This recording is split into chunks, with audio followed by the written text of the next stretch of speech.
Mi presentación se va a organizar, la he organizado mejor, en tres aspectos.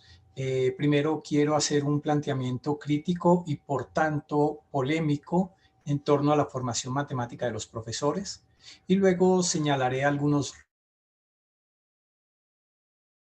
retos que se identifican a través de la experiencia y en relación también con el planteamiento crítico inicial, para finalizar con algunas oportunidades para la enseñanza y el aprendizaje de las matemáticas y en la formación de profesores. Comencemos entonces con el planteamiento crítico. Este planteamiento lo hice de manera pública y amplia, sobre todo lo segundo amplia, en un evento que tuvo lugar en Bogotá el año pasado, el Congreso Iberoamericano de Historia de la Educación Matemática. En este evento hice una invitación o hice una conferencia a modo de invitación en el que le presentaba al público la necesidad de hacer una historia de la educación matemática en Colombia, y reconocía que esa historia podía tener diferentes elementos o aspectos a considerar. He querido resaltar aquí lo que dije en relación con los programas de formación inicial de profesores de matemáticas. Como una parte de ese apartado, señalé que había una cierta que en la historia cronológica se reconocía un cierto movimiento en la formación inicial profesional de profesores de matemáticas. Esto dejaba ver, por ejemplo, cuando se atendían a los componentes de la formación, que en los años 80 y entre el 80 y el 2000, digámoslo así, la formación se centraba en las matemáticas y tenía un componente de formación en humanidades, pero la formación de los licenciados en matemáticas, es decir, de los futuros profesores de matemáticas, se daba fundamentalmente en torno a las matemáticas. Yo soy producto de uno de esos programas en esas 2 décadas, particularmente al final de la década del 80, hice mi licenciatura en matemáticas y puedo dar fe de que esto era así, no solo en el programa en el que yo me formé, sino en muchos de los programas que sucedieron y que se dieron en ese momento para la formación profesional de los profesores de matemáticas. Luego de un movimiento interesante que sucedió en Colombia a final de los 90, se genera un cierto cambio y las humanidades son sustituidas más bien por lo que llamaríamos la didáctica de las matemáticas, y a un lugar especial se le da a la práctica educativa. Recientemente las licenciaturas han modificado un poco estos dos últimos elementos y le han dado un poco más de fuerza al lugar de la práctica educativa. Pero ¿qué concluía yo al hacer este planteamiento?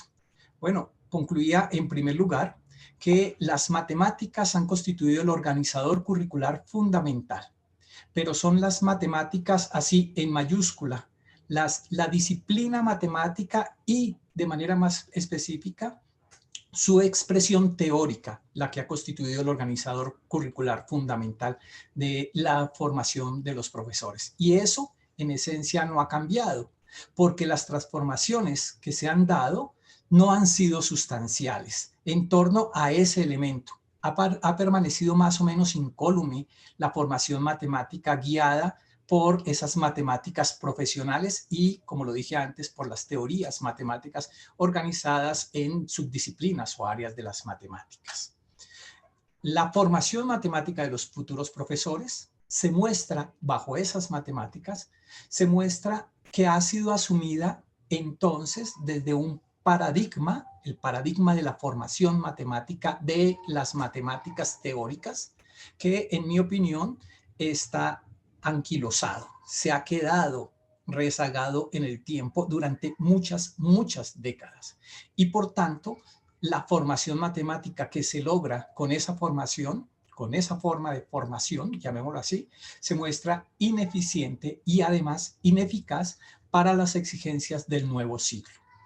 Esto, por tanto, nos lleva a reconocer algunos retos que habrían para la formación de profesores.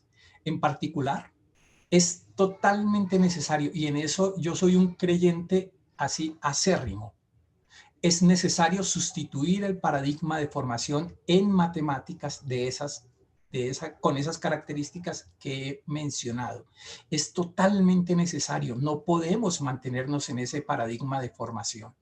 Ese paradigma de formación tiene una cierta historia, en particular en Colombia, asociada a muchas instituciones, asociada a una respuesta simple, pero que en su momento era la respuesta, y es que para enseñar matemáticas hay que saber matemáticas. ¿Y cuáles matemáticas? Pues ¿cuáles van a ser? Las matemáticas teóricas y las matemáticas de la educación superior, punto. No digo que la respuesta haya sido equivocada, pero hoy no se soporta. No es suficiente ese argumento, además porque hoy sabemos que saber matemáticas es mucho más y tiene más elementos que saber esas matemáticas teóricas, que también hay que saberlas, por supuesto. El segundo reto que yo reconozco es que es necesario incorporar unas matemáticas que sean explícitamente pertinentes y útiles para el ejercicio docente en Colombia. Con esto que quiero señalar, que las matemáticas que aprendemos no necesariamente sabemos para qué son útiles y si son o no son pertinentes. Las que yo aprendí, cuando las aprendí no era explícito eso. Esta aparente falta de conocimiento sobre la pertinencia y utilidad es un asunto que se debe trabajar explícitamente en la formación matemática de los profesores y que en muchos casos no se hace. Un ejemplo rápido. Cuando yo estudié mi licenciatura en matemáticas, aprendí cosas sobre álgebra moderna. Tomé 2 cursos de álgebra moderna. Yo creo que fueron muy buenos cursos, pero tardé más o menos unos 20 años en saber que un fragmento de uno de esos cursos era pertinente y útil para el ejercicio como profesor de matemáticas. En esa oportunidad recuerdo que me preguntaba con un grupo de colegas con los que trabajaba en la Universidad del Valle, ¿cómo saber cuándo uno terminó de factorizar? Y el ejemplo concreto era, si tengo x cuadrado menos 1, lo puedo factorizar como un x menos 1 por un x más 1.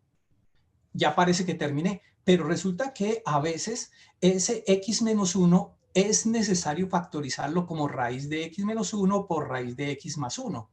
Y ese raíz de x menos 1 también se podría factorizar porque también uno reconoce ahí una diferencia de cuadrados. ¿Cómo saber cuándo terminar de factorizar?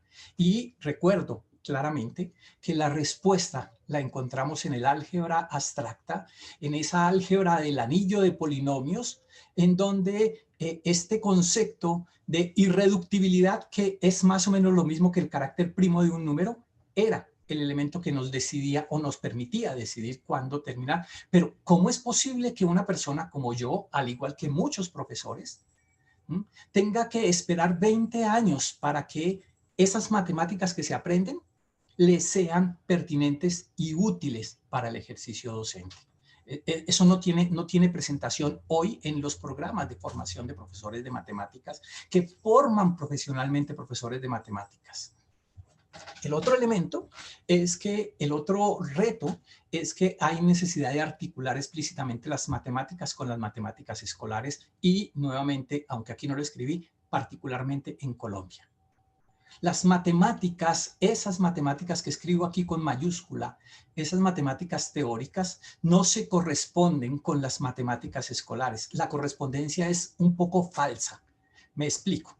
Si nosotros consideramos de las matemáticas escolares, por ejemplo, la propuesta de lineamientos curriculares en donde se establecen 5 tipos de pensamiento, la asociación que se hace entre el pensamiento numérico y la aritmética podría llegar a ser un poco válida. La asociación que se hace entre el pensamiento espacial y la geometría ya no es tan claramente válida, ¿sí? Y el pensamiento métrico ya no encuentro una matemática con cual asociarla porque se sale de las mismas matemáticas. El pensamiento variacional a veces lo asocian con el álgebra y a veces lo asocian con el cálculo. Y bueno, surge la confusión y la pregunta que se le hacía a la profesora María Cañadas esta mañana sobre si el pensamiento algebraico y el pensamiento variacional sobre la relación que había entre esos dos. Pero aquí, miren que estoy intentando establecer nexos entre subdisciplinas matemáticas y los componentes que definen el pensamiento matemático. Y ahí todavía tengo dificultad. Pero la dificultad es mucho mayor cuando intento asociar ya no los pensamientos, sino los procesos matemáticos que son centrales y cuál es la relación con las matemáticas, con las teorías matemáticas que aprenden los profesores.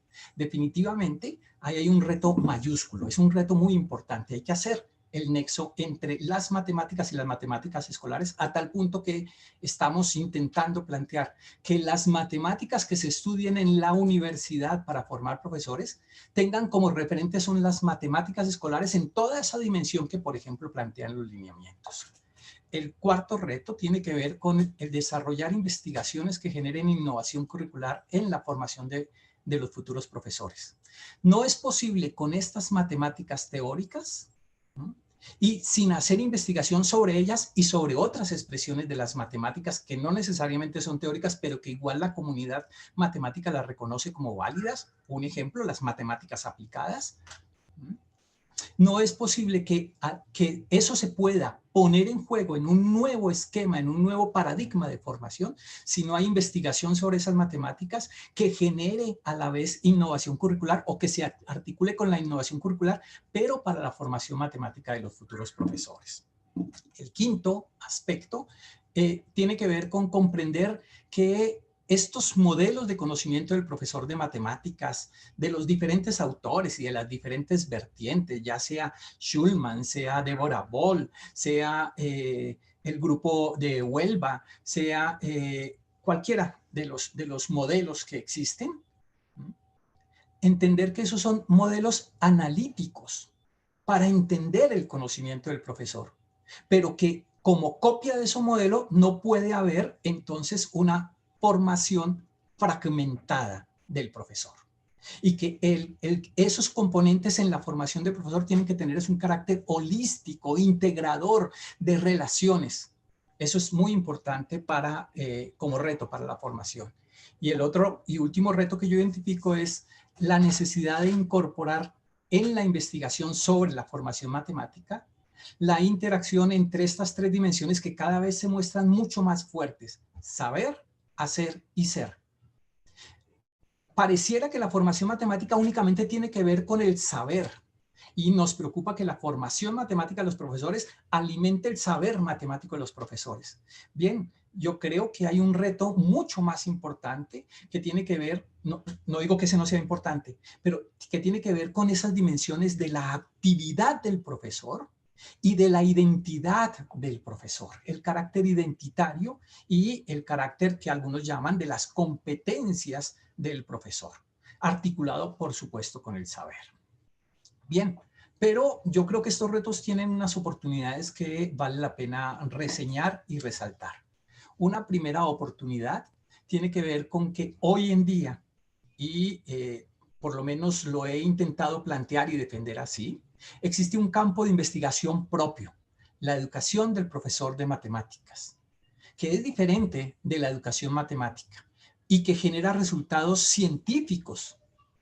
No son cualquier tipo de resultados, desde los cuales y con los cuales se puede replantear, reformar, repensar la formación matemática de los futuros profesores de matemáticas.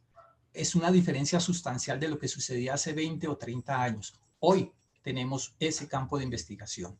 Y en Colombia, por supuesto en el mundo también, ¿no? Pero en Colombia existen equipos y miembros de la comunidad que nos agrupamos en la educación matemática, que se ocupan profesionalmente de la investigación.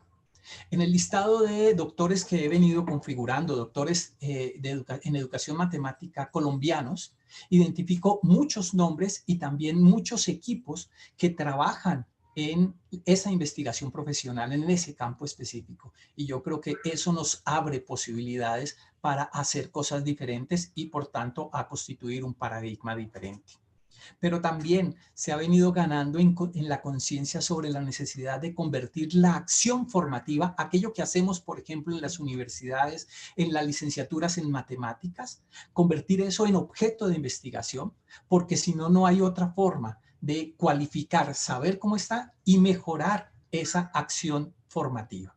Y finalmente, quisiera señalar que tenemos una oportunidad y es que el currículo nacional, ese al que le hemos dado la espalda por tanto tiempo, ya son más de 22 años, ese currículo que está propuesto en varios documentos, lineamientos, estándares, algo en los derechos básicos, algo en las mallas de aprendizaje, para poner unos ejemplos. ¿Mm? Esa apuesta curricular que, en mi opinión, en su momento fue y sigue siendo de avanzada y a la que le hemos dado la espalda, abre la posibilidad y la necesidad de mejorar y de reemplazar esa formación matemática auspiciada por un paradigma que está totalmente anquilosada. Bien, hasta aquí mi intervención en este momento. Muchas gracias.